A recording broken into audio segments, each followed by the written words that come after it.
Veritas, what's up?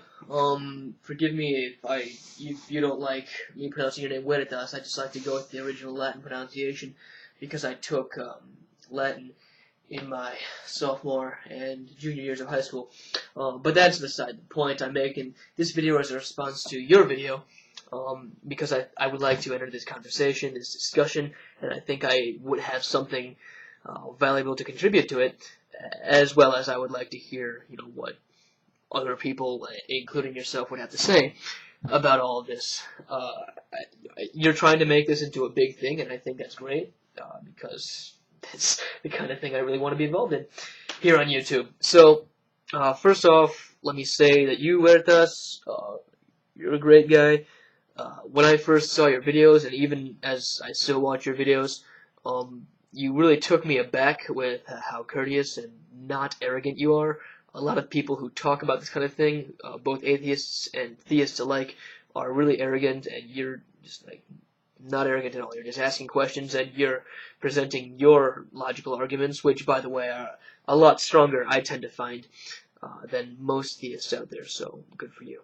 But that's not what I'm talking about.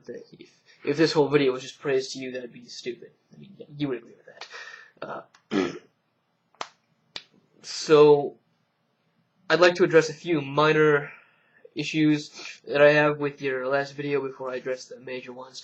First of all, your definition of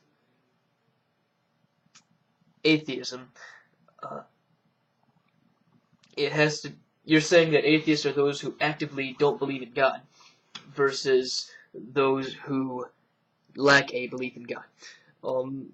First, I think you have it wrong, and here's why. Let me clarify that. First of all, sorry, hiccups. First of all, I don't completely understand or believe what you said about not believing in X is not the same as believing in not X. I don't buy that. I'm sorry. But besides that, if you take the word atheism, it means without theism. So an atheist is someone who simply does not believe in God. And of course, if someone who believes that God doesn't exist does turn out to be different, which I still don't believe it is, but if that's how it turns out, that would fall into that category of atheism.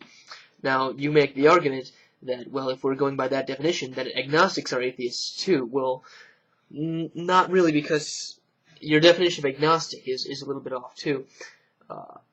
Agnosticism is not a belief regarding God itself or gods themselves.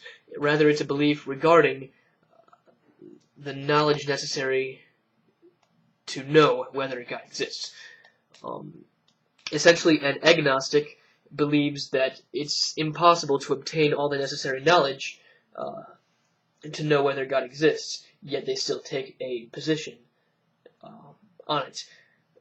And a Gnostic would be someone who believes that it is possible to gain all the knowledge that God exists, or all the knowledge to ascertain whether God exists. I personally believe that Gnosticism is a very foolish thing, but that's just what agnosticism means. I, for example, am an agnostic atheist. I believe that given the evidence, there is no God. Yet I am always open to the idea that there might be a God, who's perfectly hidden, in a very Descartesian sort of sense. I guess you could say that I don't believe that God exists, if that makes you feel any better. So there's that. Now, I would like to take a moment to address your claim that believing not X is not the same as not believing in X. Rather, as you use it in your argument, that a lack of belief in God is not the same thing as a disbelief in God, as believing that God does not exist. I'm just going to be perfectly honest here. I do not understand exactly what you are getting at here. It seems like it might have some substance to it, but I don't see it as being true, and I don't see how it would be true. if I took this eraser and I said, I don't believe that this eraser exists, you know, I could say, I don't believe that this eraser exists, or I could say, I believe that this eraser does not exist. To me, it would be the same thing. And I think a lot of your audience is going to run into that problem, where there's that discrepancy between what you're saying and what they're getting from that. So if you could explain that in the future, that'd be great. But yeah, that's why.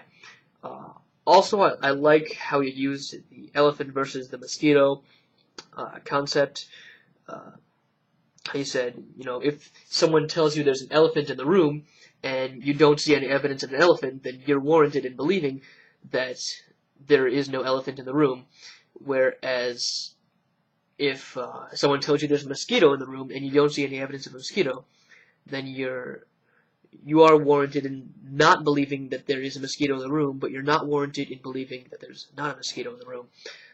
For the same exact reason that I just said with the whole not believing in X versus believing in not X issue. For that reason, I believe that in the mosquito's case, the lack of belief that there's a mosquito in the room is, in fact, the same thing as believing that there is no mosquito in the room. So yeah, that's the issue with that. I notice I'm not saying anything in regards to how objectively right I am, because you are right. Your words are right when you say that the agnosticism is the proper stance regarding such a mosquito. But as I've explained agnosticism earlier in this video, I'm atheistic and agnostic at the same time in regards to that mosquito. I believe that the mosquito is not there, yet I'm open to the possibility of a mosquito being there. I'm open to the possibility that I might be wrong. And it's the same with God, too. So yeah, that's my response to you, Veritas. And if you would respond to this, that'd be great, but obviously I don't expect you to, because I'm a nobody here on YouTube. But yeah, that's all I have to say right now, and regardless of whether I'm a major participant in this discussion or not, I am going to be following it with great interest. So yeah, that's me for now.